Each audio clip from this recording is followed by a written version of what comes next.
Léon Poliakov, qui vient de nous quitter à l'âge de 87 ans, a été pionnier en matière de recherche sur la Shoah. Il est l'auteur de l'histoire de l'antisémitisme, une œuvre magistrale qui couvre 2 millénaires de vicissitudes imposées aux Juifs. Il fut un historien discret et scrupuleux, un encyclopédiste qui a passé sa vie à compulser les archives, à recenser patiemment les traces de ce racisme particulier qu'est l'antisémitisme.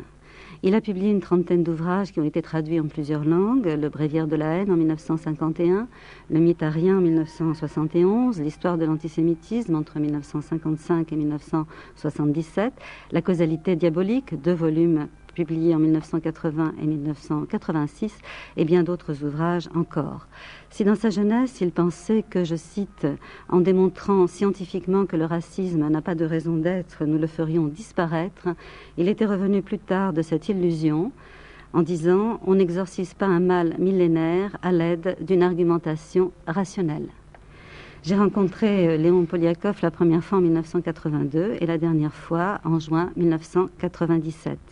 Pour moi, il est ce regard bleu d'intelligence et de générosité et ce sourire toujours présent qui se terminait souvent par un rire à la fois bonhomme, enjoué et sarcastique, et puis tout de suite après par une expression de profonde tristesse. Pour évoquer Léon Poliakov avec moi aujourd'hui, Pierre Nora, qui est historien, Maurice Hollander, historien également, Serge Moscovici, sociologue. Tous les trois sont professeurs à l'École des études en sciences sociales. Pierre Nora dirige des collections chez Gallimard et la revue Le Débat. Maurice Hollander dirige également une collection au Seuil et il dirige la revue Le Genre Humain. Alors peut-être pour commencer, à tous les trois, je vais poser la même question. Comment vous l'avez rencontré, Pierre Nora ? Eh bien, je crois qu'en effet, vous avez raison de me poser à moi le premier la question, parce que je suis probablement le plus antérieur de nous trois, ou de nous quatre ici. Vous, si j'ai bien compris, madame, c'est en 82 que vous l'avez rencontré. Moi, c'est presque 20 ans avant, c'est-à-dire en 62 ou 3, quand il a publié le premier volume de l'histoire de l'antisémitisme, et que moi-même, je revenais de l'Algérie, et j'ai rendu compte dans l'Observateur, l'ancien Observateur, de son livre. Une page entière, il m'avait donné. Et je crois que c'était la première fois que Léon, connaissait le grand public à travers l'Observateur. Il m'en avait été très très reconnaissant, m'avait écrit, on s'est rencontrés et, si j'ose dire, comme vous le dites très bien, on s'est aimés. Alors, ensuite, j'ai fait d'autres choses avec lui, et en particulier dans le premier volume la première série de la petite collection Archives que j'ai lancée en 64, j'avais demandé à Léon Poliakov de faire un Auschwitz. Et je crois qu'après Le Bréviaire de la haine et le premier tome de l'histoire de l'antisémitisme, ça a été un livre qui a été tiré beaucoup. On en a tiré, je pense, 70 ou 80 000 exemplaires. C'est le premier livre, en même temps, sur Auschwitz, qui sortait d'une certaine façon, n'est-ce pas, Maurice, je crois, le mot, un peu comme on peut sortir le mot de Verdun, si vous voulez. Serge Moscovici ? Bien, moi, j'ai connu Léon Poliakov à l'occasion d'un colloque à Cerisy. Il m'avait demandé de présenter une conférence. Et vous savez, j'étais assez réticent, en fait, non pas par rapport à Léon Poliakov, mais à tous les problèmes de l'antisémitisme. C'est des choses qui me touchaient de trop près pour en faire un objet de science, si on peut dire, ou de réflexion. Et nous sommes devenus amis. C'était un homme très séduisant et en même temps était quelqu'un de très familier, si vous voulez, comme personnage, comme l'accent, comme... Les origines à peu près comparables ? Comparables, puisque ma famille aussi est originaire de Russie. Et puis, c'était... Je ne sais pas si... Je ne l'ai jamais dit ça. Il avait l'air d'un juif perdu. Il y a une expression russe, yiddish, qui dit un neighbor. C'était quelqu'un comme ça perdu. Et c'est ce qui faisait son énorme séduction. Tout le monde avait envie d'aider Léon. Oui, c'est vrai. Il n'y avait pas que ça, il y avait l'humour aussi, qu'il avait, la distanciation. Il y avait quelque chose comme ça. Et puis après... il faisait chien perdu sans collier, oui. Moi, personnellement, je trouve que les 2 livres qui m'ont le plus impressionné, bien sûr, j'ai appris de l'histoire de l'antisémitisme, Le Bréviaire de la haine, c'était le livre qu'il a écrit, d'abord, Les Mythes ariens. Je ne sais pas pourquoi. On va en reparler. C'est un livre qui m'a beaucoup impressionné. et aussi le livre sur le sionisme, sur le sionisme et antisémitisme en Union soviétique, qui me paraît un livre très actuel. Maurice Holambert.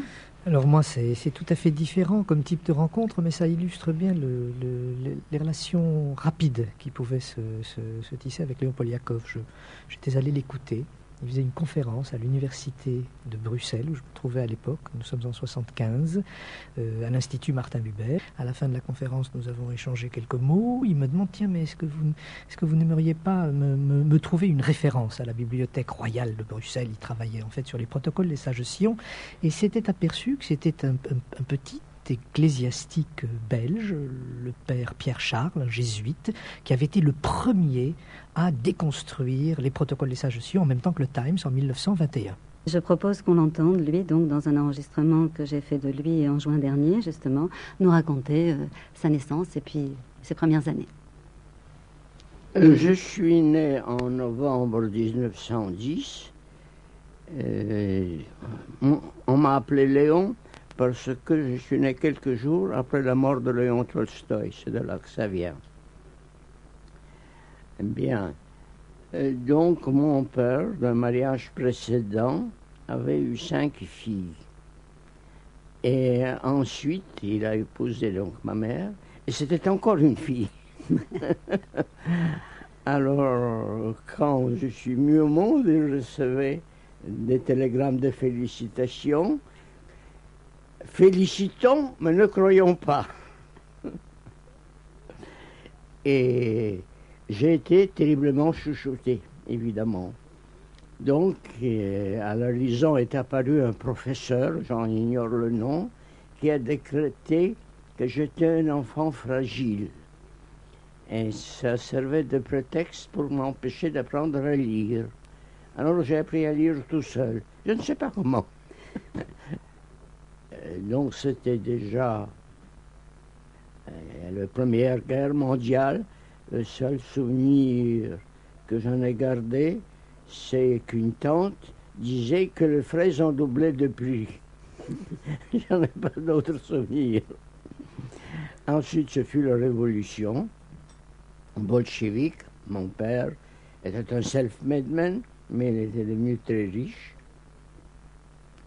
Donc, repli de toute la famille vers Odessa, une ville qui passait de main en main entre les rouges et les blancs.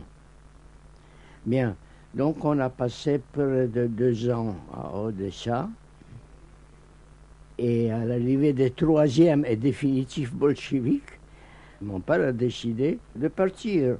Je me souviens encore du bateau qui s'appelait Léopolis. J'ai eu un geste comme ça. J'ai tapé sur le quai « Ma patrie, quand te reverrai-je » Je ne l'ai pas revu. J'avais l'occasion, mais bon, je ne l'ai pas fait. Pourtant, certains de vos livres ont été traduits en russe. Ah, ça c'est tout récent.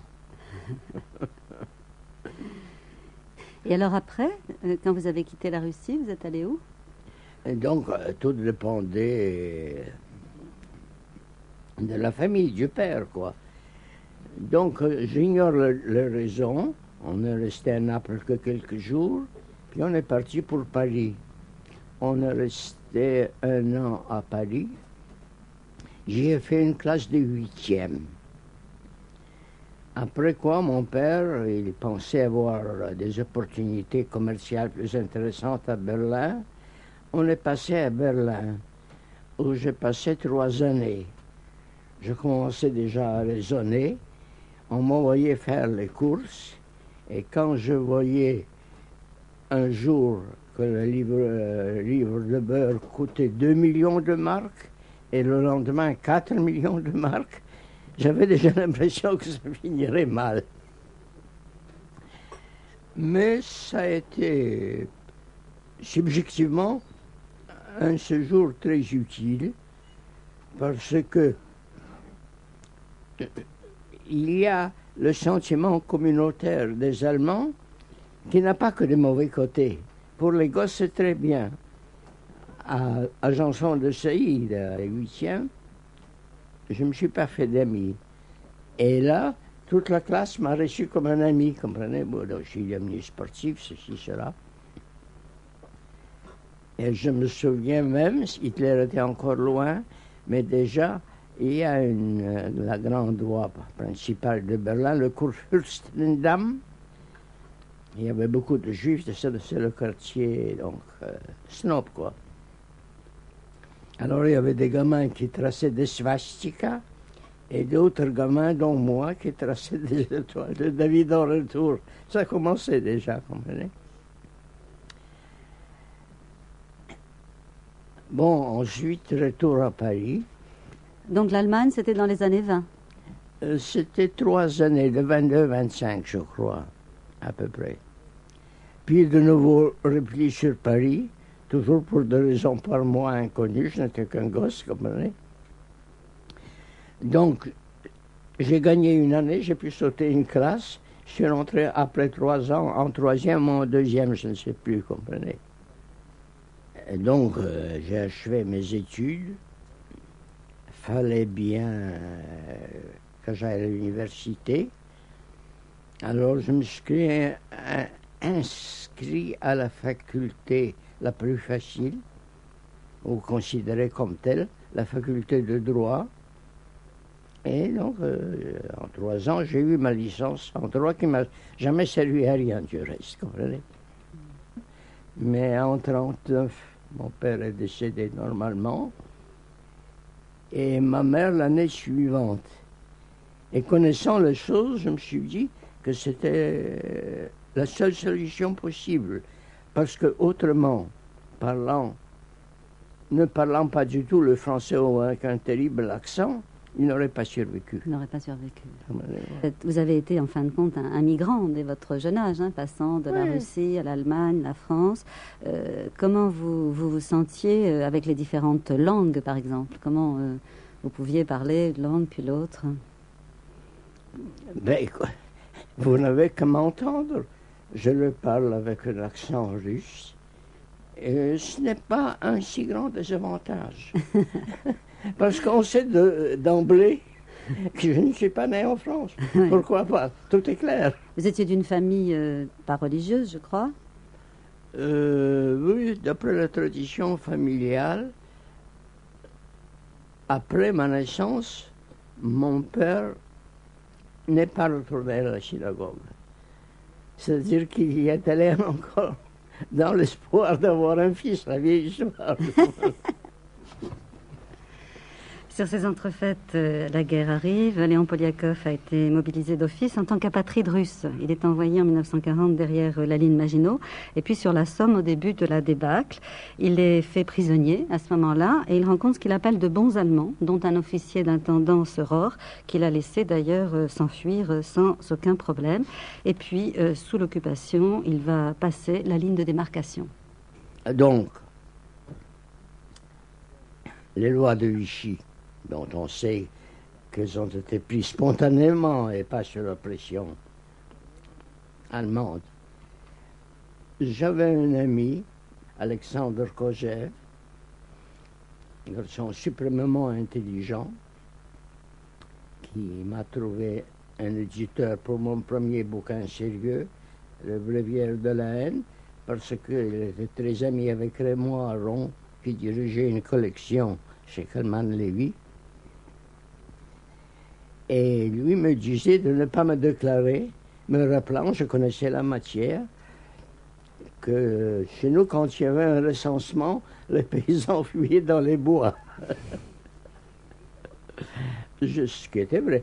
Je n'ai pas suivi son conseil par un mélange d'habitude de la légalité et une volonté de défi tout de même. Bon. Donc j'ai été tamponné, pas sur mon corps, mais sur mes papiers de juif.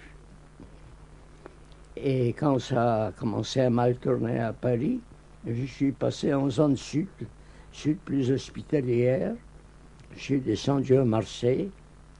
On avait mis à ma disposition un appartement. Et peu après, peut-être 3 jours après, sur la Canebière, je rencontre mon rabbin. Et d'emblée, il veut me recruter.